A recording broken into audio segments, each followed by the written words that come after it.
Hello there and welcome back for this video. In this video I will show how you can install the Ubuntu Desktop from scratch in Hyper-V on Microsoft. In this video I used Windows 10, and of course it's working in the same way if you use the Windows Server environment. So the first we want to do is click on the download and then going for the desktop and click the latest version 9010.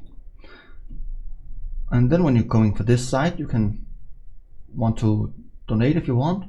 For now I'm just downloading this issue, but I have it already, so I'll just cancel it.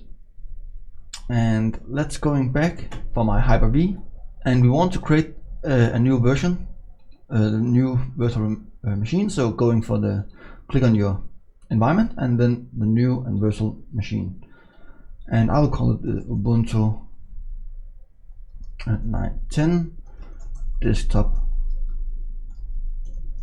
sandbox. That's what I want to use, and we want to pick up the generation 2 and disable the dynamic memory. Sometimes it's not working as it should be, and then I will use a 4 GB of memory, and I will use the external switch, and then I want to go for my hard drive here and on Hyper-V and select the folder here, and I'll just use 100 GB and next, and I will use Ubuntu Desktop here and then finish. Before we are ready to starting up the virtual machine, I need to right click and settings, and then going inside the security boot, disable that, going for processing, and I need 2 cores here,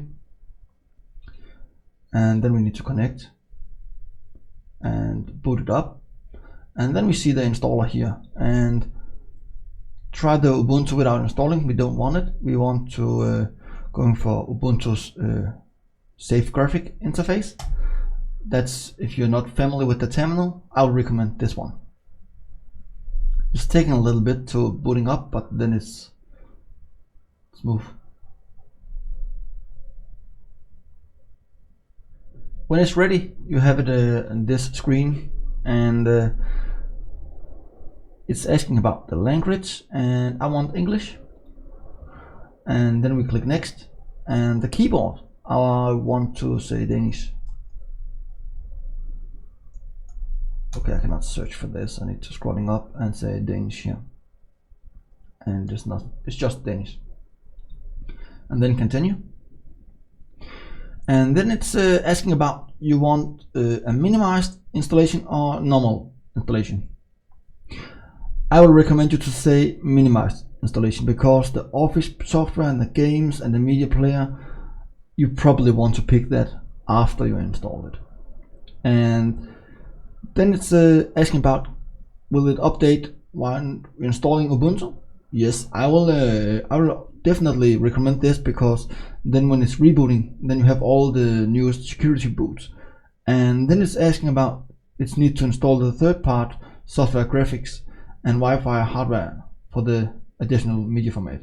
And yes, I will install that too if I was you.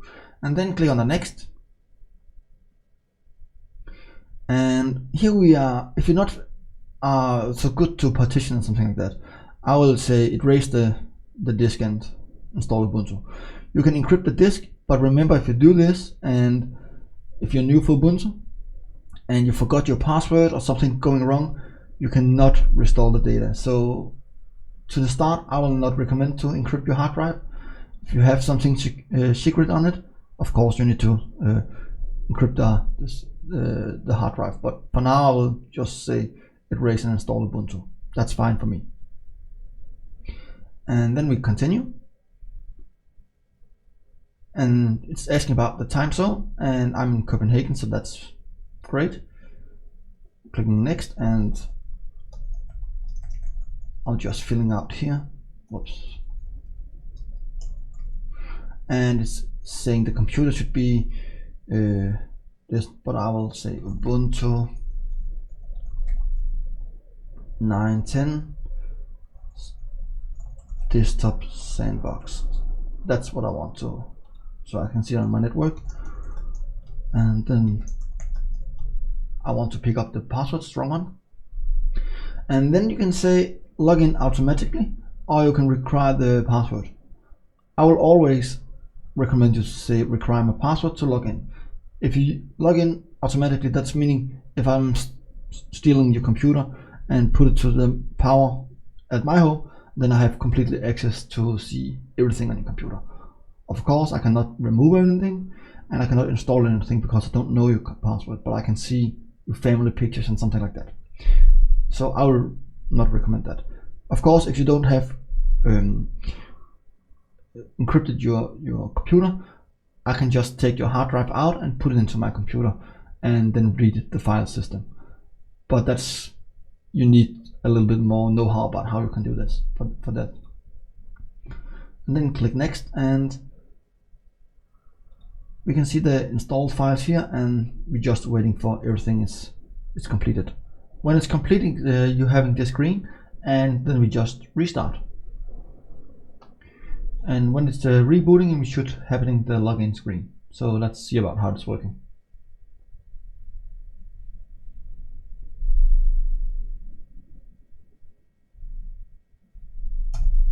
Then just press enter to unmount the issue.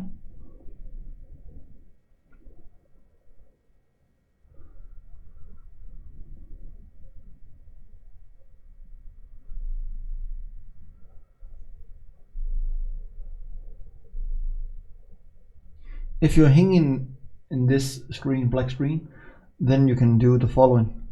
You can close this down and just say turn off, and then it's starting the migration process. It's good taking a little bit while here, and when it's done to migrate, you can just right click again and start it up. And then as you can see, it's creating the checkpoint, but we want to delete this checkpoint, so just delete it.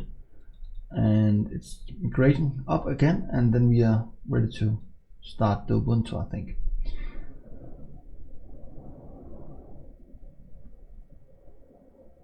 And then this time we're just waiting with the black screen, and then just wait. And until you hit this screen, you can log in, click on your name, and then I want to sign in with my username and the password, and then I'm logging in for the first time for this user in Ubuntu. Remember, it's running in virtual environment, so the performance will not be the best. And then you can setting up your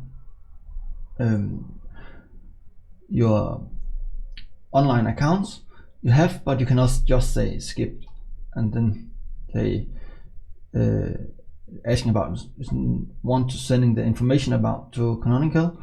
I will say no, because I don't interested in to send every kind of information. I know that's it's not personalized for me to them, but just in my mind, I don't like it.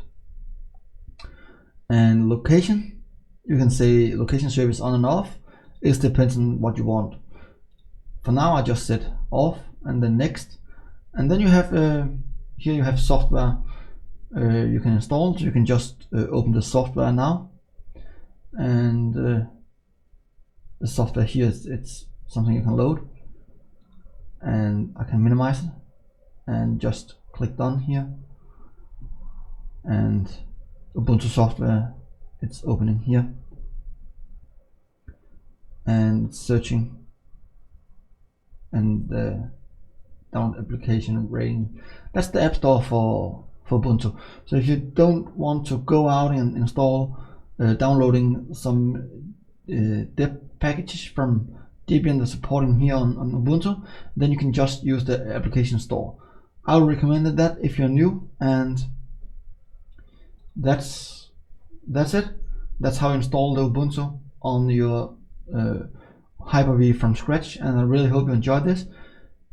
I hope you want to subscribe to this channel. You can press the ding on the right corner below and smash the comments if you have any questions for me, and if you have any feedbacks, I would be appreciate to read what you write for me.